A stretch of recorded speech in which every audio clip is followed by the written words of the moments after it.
بسم اللہ الرحمن الرحیم۔ السلام علیکم ناظرین، آج کی ویڈیو میں ہم نبی کریم صلی اللہ علیہ وسلم کی وفات پاک کا تذکرہ کریں گے کہ کیسے نبی علیہ الصلوۃ والسلام اس دنیا سے پردہ فرما گئے، علالت کی ابتدا کیسے ہوئی، وفات پاک کے وقت آپ نے کیا ارشادات فرمائے، کس تاریخ کو آپ کی وفات ہوئی، مکمل تفصیل سے اس پر روشنی ڈالیں گے۔ ویڈیو انتہائی ایمان افروز ہے، اس لیے ویڈیو کو آخر تک ضرور دیکھیں اور اپنے پیاروں کے ساتھ بھی شیئر کیجیے۔ ویڈیو شروع کرنے سے پہلے آپ سے درخواست گزار ہوں کہ اگر آپ نے ابھی تک ہمارے چینل کو سبسکرائب نہیں کیا ہے تو جلدی سے سبسکرائب کر کے بیل آئیکن کو بھی پریس کیجیے۔ ناظرین مکرم، حضور رحمت للعالمین صلی اللہ علیہ وسلم کا اس عالم میں تشریف لانا صرف اس لیے تھا کہ آپ خدا کے آخری اور قطعی پیغام یعنی دین اسلام کے احکام اس کے بندوں تک پہنچا دیں اور خدا کی حجت تمام فرما دیں۔ اس کام کو آپ صلی اللہ علیہ وسلم نے کیوں کر انجام دیا اور اس میں آپ کو کتنی کامیابی حاصل ہوئی، اس کا اجمالی جواب یہ ہے کہ جب سے یہ دنیا عالمی وجود میں آئی، ہزاروں انبیاء اور رسل علیہم السلام اس عظیم الشان کام کو انجام دینے کے لیے اس عالم میں تشریف لائے، مگر تمام انبیاء اور مرسلین کے تبلیغی کارناموں کو اگر جمع کر لیا جائے وہ حضور سرور عالم صلی اللہ علیہ وسلم کے تبلیغی شاہکاروں کے مقابلے میں ایسے ہی نظر آئیں گے جیسے آفتاب عالم تاب کے مقابلے میں ایک چراغ، یا ایک صحرا کے مقابلے میں ایک ذرہ، یا ایک سمندر کے مقابلے میں ایک قطرہ۔ آپ صلی اللہ علیہ وسلم کی تبلیغ نے عالم میں ایسا انقلاب پیدا کر دیا کہ کائناتی ہستی کی ہر پستی کو معراج کمال کی سربلندی عطا فرما کر ذلت کی زمین کو عزت کا آسمان بنا دیا۔ دین حنیف کے اس مقدس اور نورانی محل کو جس کی تعمیر کے لیے حضرت آدم علیہ السلام سے لے کر حضرت عیسیٰ علیہ السلام تک تمام انبیاء اور رسل معمار بنا کر بھیجے جا رہے تھے، آپ صلی اللہ علیہ وسلم نے خاتم النبیین کی شان سے اس قصر ہدایت کو اس طرح مکمل فرما دیا کہ حق جل جلالہ نے اس پر الیوم اکملت لکم دینکم کی مہر لگا دی۔ جب دین اسلام مکمل ہو چکا، دنیا میں آپ صلی اللہ علیہ وسلم کے تشریف لانے کا مقصد پورا ہو چکا تو اللہ تعالیٰ کے وعدہ محکم انک میت و انہم میتون کے پورا ہونے کا وقت آ گیا۔ حضور صلی اللہ علیہ وسلم کو بہت پہلے سے اپنی وفات کا علم حاصل ہو گیا تھا اور آپ صلی اللہ علیہ وسلم نے مختلف مواقع پر لوگوں کو اس کی خبر بھی دی تھی۔ چنانچہ حجۃ الوداع کے موقع پر آپ نے لوگوں کو یہ فرما کر رخصت فرمایا تھا، شاید اس کے بعد میں تمہارے ساتھ حج نہ کر سکوں گا۔ اسی طرح غدیر خم کے خطبے میں اسی انداز سے کچھ اسی قسم کے الفاظ آپ صلی اللہ علیہ وسلم کی زبان اقدس سے ادا ہوئے تھے، اگرچہ ان دونوں خطبات میں لفظ لعل شاید فرما کر ذرا پردہ ڈالتے ہوئے اپنی وفات کی خبر دی، مگر حجۃ الوداع سے واپس آ کر آپ صلی اللہ علیہ وسلم نے جو خطبات ارشاد فرمائے اس میں لعل یعنی شاید کا لفظ آپ نے نہیں فرمایا، بلکہ صاف صاف اور یقین کے ساتھ اپنی وفات کی خبر سے لوگوں کو آگاہ فرمایا۔ چنانچہ بخاری شریف میں حضرت عقبہ بن عامر رضی اللہ عنہ سے روایت ہے کہ ایک دن حضور صلی اللہ علیہ وسلم گھر سے باہر تشریف لے گئے، شہدائے احد کی قبروں پر اس طرح نماز پڑھی جیسے میت پر نماز پڑھی جاتی ہے، پھر پلٹ کر ممبر پر رونق افروز ہوئے اور ارشاد فرمایا کہ میں تمہارا پیشرو یعنی تم سے پہلے وفات پانے والا ہوں اور تمہارا گواہ ہوں، اور میں خدا کی قسم کھاتا ہوں کہ اپنے حوض کو اس وقت دیکھ رہا ہوں۔ اس حدیث میں انی فرۃ لکم فرمایا یعنی اب تم لوگوں سے پہلے ہی وفات پا کر جا رہا ہوں تاکہ وہاں جا کر تم لوگوں کے لیے حوض کوثر وغیرہ کا انتظام کروں۔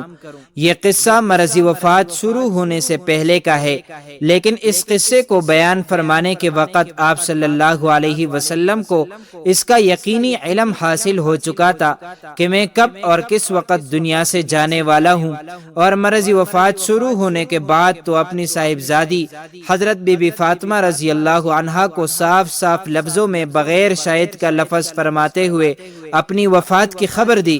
چنانچہ بخاری شریف کی روایت ہے کہ اپنے مرضی وفات میں آپ صلی اللہ علیہ وسلم نے حضرت فاطمہ رضی اللہ عنہا کو بلایا اور چپکے ان سے کچھ فرمایا تو وہ رو پڑی، پھر بلایا اور چپکے کچھ فرمایا تو وہ ہنس پڑی۔ جب ازواج مطہرات رضی اللہ عنہن نے اس کے بارے میں حضرت بی بی فاطمہ رضی اللہ عنہا سے دریافت کیا تو انہوں نے کہا کہ حضور صلی اللہ علیہ وسلم نے آہستہ آہستہ مجھ سے یہ فرمایا کہ میں اسی بیماری میں وفات پا جاؤں گا تو میں رو پڑی، پھر چپکے مجھ سے فرمایا کہ میرے بعد میرے گھر والوں میں سے سب سے پہلے تم وفات پا کر میرے پیچھے آؤ گی تو میں ہنس پڑی۔ بہرحال حضور صلی اللہ علیہ وسلم کو اپنی وفات سے پہلے اپنی وفات کے وقت کا علم حاصل ہو چکا تھا۔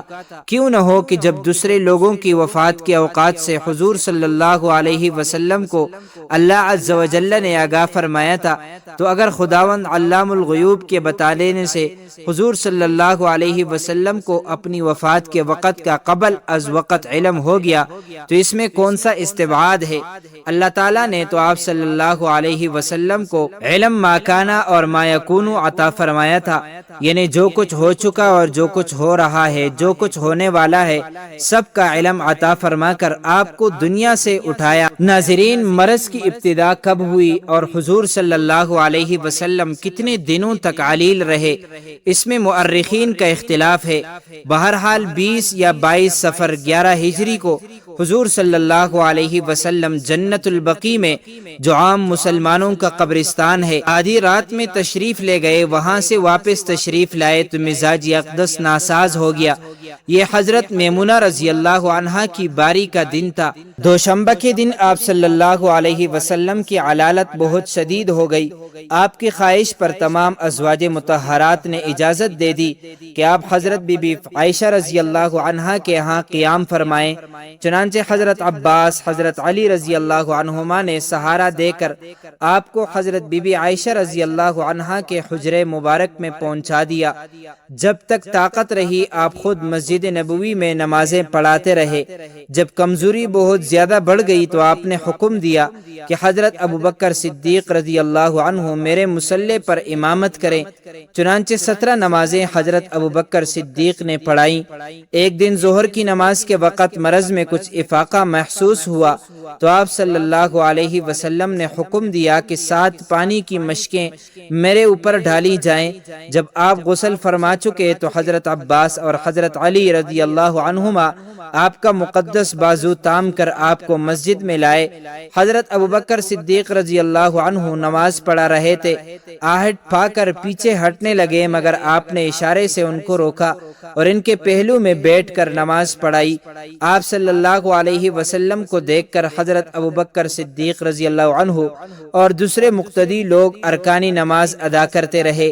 نماز کے بعد آپ صلی اللہ علیہ وسلم نے ایک خطبہ بھی دیا جس میں بہت سی وصیتیں اور احکام اسلام بیان فرما کر انصار کے فضائل اور ان کے حقوق کے بارے میں کچھ کلمات ارشاد فرمائے اور سورہ والعصر اور ایک آیت بھی تلاوت فرمائی۔ گھر میں 7 دینار رکھے ہوئے تھے۔ آپ صلی اللہ علیہ وسلم نے حضرت بی بی عائشہ رضی اللہ عنہا سے فرمایا کہ تم ان دیناروں کو لاؤ تاکہ میں ان دیناروں کو خدا کی راہ میں خرچ کروں۔ چنانچہ حضرت علی رضی اللہ عنہ کے ذریعے آپ صلی اللہ علیہ وسلم نے ان دیناروں کو تقسیم کر دیا اور اپنے گھر میں ایک ذرہ بھر بھی سونا یا چاندی نہیں چھوڑا۔ آپ صلی اللہ علیہ وسلم کے مرض میں کمی بیشی ہوتی رہتی تھی، خاص وفات کے دن یعنی دوشنبہ کے روز طبیعت اچھی تھی، حجرے مسجد سے متصل تھا۔ آپ نے پردہ اٹھا کر دیکھا تو لوگ نماز پڑھ رہے تھے۔ یہ دیکھ کر خوشی سے آپ ہنس پڑے۔ لوگوں نے سمجھا کہ آپ مسجد میں آنا چاہتے ہیں۔ مارے خوشی کے تمام لوگ بے قابو ہو گئے، مگر آپ نے اشارے سے روکا اور حجرے میں داخل ہو کر پردہ ڈال دیا۔ یہ سب سے آخری موقع تھا کہ صحابہ اکرام نے جمال نبوت کی زیارت کی۔ حضرت انس رضی اللہ عنہ کا بیان ہے کہ آپ صلی اللہ علیہ وسلم کا رخ انور ایسا معلوم ہوتا تھا کہ گویا قرآن کا کوئی ورق ہے، یعنی سفید ہو گیا تھا۔ اس کے بعد بار بار غشی طاری ہونے لگی۔ حضرت فاطمہ الزہرا رضی اللہ عنہا کی زبان سے شدت غم میں یہ لفظ نکلا، وَكَرَبَ أَبَاهُ، ہائے رے میرے باپ کی بے چینی۔ حضور صلی اللہ علیہ وسلم نے فرمایا کہ بیٹی، تمہارا باپ آج کے بعد کبھی بے چین نہیں ہوگا۔ اس کے بعد آپ صلی اللہ علیہ وسلم یہ فرماتے رہے کہ مع الذین انعم اللہ علیہم، یعنی ان لوگوں کے ساتھ جن پر خدا کا انعام ہے، اور کبھی یہ فرماتے اللہم فی الرفیق الاعلی، خداون بڑے رفیق میں، اور لا الہ الا اللہ بھی پڑھتے تھے، اور فرماتے تھے کہ بے شک موت کے لیے سختیاں ہیں۔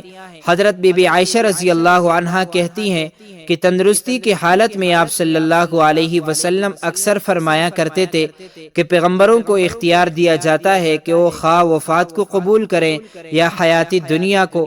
جب حضور صلی اللہ علیہ وسلم کی زبان مبارک پر یہ کلمات جاری ہوئے تو میں نے سمجھ لیا کہ آپ نے آخرت کو قبول فرما لیا۔ وفات سے تھوڑی دیر پہلے حضرت عائشہ رضی اللہ عنہا کے بھائی عبد الرحمن بن ابو بکر رضی اللہ عنہ تازہ مسواک ہاتھ میں لیے حاضر ہوئے۔ آپ صلی اللہ علیہ وسلم نے ان کی طرف نظر جما کر دیکھا۔ حضرت عائشہ رضی اللہ عنہا نے سمجھا کہ مسواک کی خواہش ہے، انہوں نے فوراً ہی مسواک لے کر اپنے دانتوں سے نرم کی، دست اقدس میں دے دی۔ آپ صلی اللہ علیہ وسلم نے مسواک فرمائی۔ سپہر کا وقت تھا کہ سینہ اقدس میں سانس کی گرگراہٹ محسوس ہونے لگی، اتنے میں لب مبارک ہلے تو لوگوں نے یہ الفاظ سنے کہ الصلاۃ وما ملکت ایمانکم، نماز اور لونڈی غلاموں کا خیال رکھو۔ پاس میں پانی کی ایک لگن تھی جس میں بار بار ہاتھ ڈالتے اور چہرہ اقدس پر ملتے اور کلمہ پڑھتے، چادر مبارک کو کبھی منہ پر ڈالتے کبھی ہٹا دیتے۔ حضرت بی بی عائشہ رضی اللہ عنہا سر اقدس کو اپنے سینے سے لگائے بیٹھی ہوئی تھی، اتنے میں آپ صلی اللہ علیہ وسلم نے ہاتھ اٹھا کر انگلی سے اشارہ فرمایا اور 3 مرتبہ یہ کہا کہ بل الرفیق الاعلی، اب کوئی نہیں بلکہ وہ بڑا رفیق چاہیے، یعنی الفاظ زباں اقدس پر تھے کہ ناگہاں مقدس ہاتھ لٹک گئے اور آنکھیں چھت کی طرف دیکھتے ہوئے کھلی کی کھلی رہیں اور آپ کی قدسی روح عالم قدس میں پہنچ گئی۔ انا للہ و انا الیہ راجعون، اللہم صلی وسلم وبارک علی سیدنا محمد وآلہ واصحابہ اجمعین، بحوالہ بخاری جلد نمبر 2 صفحہ نمبر 640 و صفحہ نمبر 641، باب مرض النبی صلی اللہ علیہ وسلم۔ ناظرین، تاریخی وفات میں مؤرخین کا بڑا اختلاف ہے، لیکن اس پر تمام علماء سیرت کا اتفاق ہے کہ دوشنبہ کا دن ربیع الاول کا مہینہ تھا۔ بہرحال عام طور پر یہی مشہور ہے کہ 12 ربیع الاول 11 ہجری دوشنبہ کے دن تیسرے پہر آپ نے وصال فرمایا، واللہ تعالی اعلم۔ ناظرین مکرم، اللہ تعالی ہمیں پیغمبر اسلام صلی اللہ علیہ وسلم سے، ان کی آل اور ان کے اصحاب سے سچی اور پکی محبت نصیب فرمائے، آمین۔ دوستو، چلتے چلتے ہمیشہ کی طرح وہی ایک آخری بات عرض کرتا چلوں کہ اگر کبھی بھی اس چینل پر آپ کو کوئی ویڈیو، قول، واقعہ، کہانی یا تحریر وغیرہ اچھی لگا کرے تو دیکھنے اور سننے کے بعد مزید تھوڑی سی زحمت فرما کر اپنے دوستوں سے بھی شیئر کر لیا کیجئے۔ یقین آپ کا بمشکل ایک لمحہ صرف ہوگا، لیکن ہو سکتا ہے اس ایک لمحے کی اٹھائی ہوئی تکلیف سے آپ کی شیئر کردہ تحریر، ویڈیو یا قول ہزاروں لوگوں کے لیے سبق آموز ثابت ہو۔ جزاک اللہ خیرن کثیرا۔ تو معزز ناظرین، امید کرتا ہوں آپ کو یہ ویڈیو اچھی لگی ہوگی۔ مزید معلومات کے لیے ہمارے چینل کو سبسکرائب کیجئے۔ اگر زندگی کے لمحات مزید باقی رہے تو آپ کے لیے ایک اور بہترین ویڈیو لے کر حاضر ہوں گا۔ تب تک کے لیے اللہ حافظ۔